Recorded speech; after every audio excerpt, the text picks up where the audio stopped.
Welcome. Today, we're diving into a rare and fascinating autoimmune disorder affecting the nervous system, autoimmune neuromyotonia, also known as Isaac's syndrome. We'll explore its causes, symptoms, diagnosis, and treatment, helping you understand this complex condition. Let's unravel the why behind autoimmune neuromyotonia.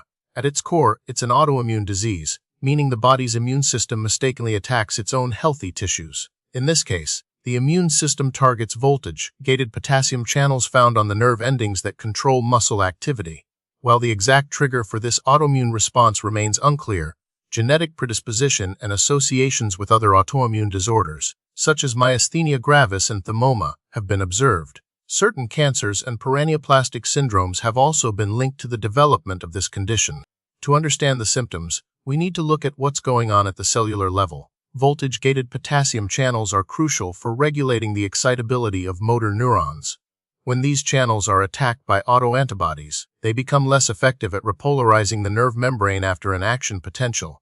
This leads to prolonged and spontaneous nerve firing. The result is continuous muscle fiber activity, even when the person is at rest, causing the characteristic symptoms of neuromyotonia. Autoimmune neuromyotonia is a rare condition. Its exact prevalence is difficult to determine due to diagnostic challenges and potential underreporting. It can affect individuals of any age or gender, although some studies suggest a slightly higher incidence in men. Due to its rarity, comprehensive epidemiological data is limited, making it essential to raise awareness among healthcare professionals to improve early diagnosis and management. The symptoms of autoimmune neuromyotonia can vary in severity from mild to debilitating.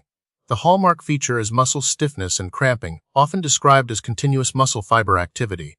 This can manifest as difficulty relaxing muscles, particularly in the limbs, trunk, and face. Other common symptoms include muscle twitching, fasciculations, rippling movements under the skin, myokemia, delayed muscle relaxation, pseudomyotonia, and increased sweating, hyperdrosis.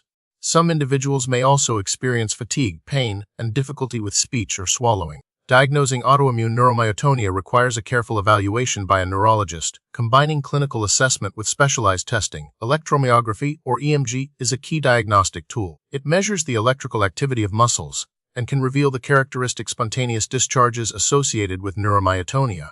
Blood tests can also be performed to detect the presence of antibodies against voltage-gated potassium channels. However, these antibodies are not always present, making diagnosis challenging.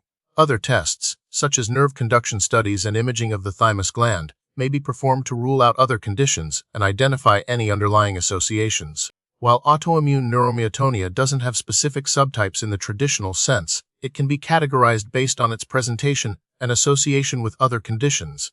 Some cases are isolated, while others are associated with thymoma or other autoimmune disorders. The presence of specific antibodies and the severity of symptoms can also be used to classify cases for research and treatment purposes.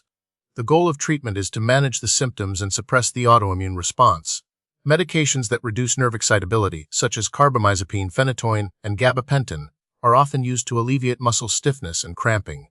Immunotherapies, such as intravenous immunoglobulin Ig and plasma exchange of plasmapheresis, can help reduce the levels of autoantibodies and improve symptoms. In cases associated with thymoma, surgical removal of the thymus gland may be recommended. Supportive therapies, such as physical therapy and occupational therapy, can also play a role in maintaining muscle function and improving quality of life. Unfortunately, there's no known way to definitively prevent autoimmune neuromyotonia.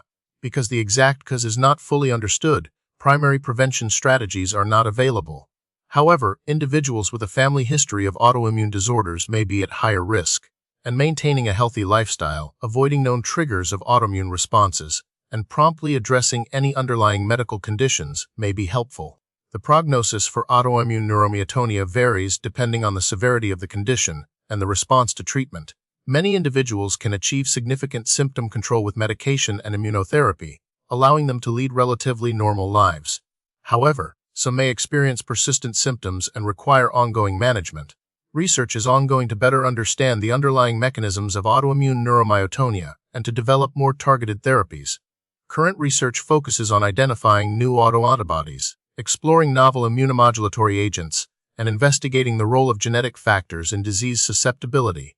These efforts hold promise for improving the diagnosis and treatment of this challenging condition in the future.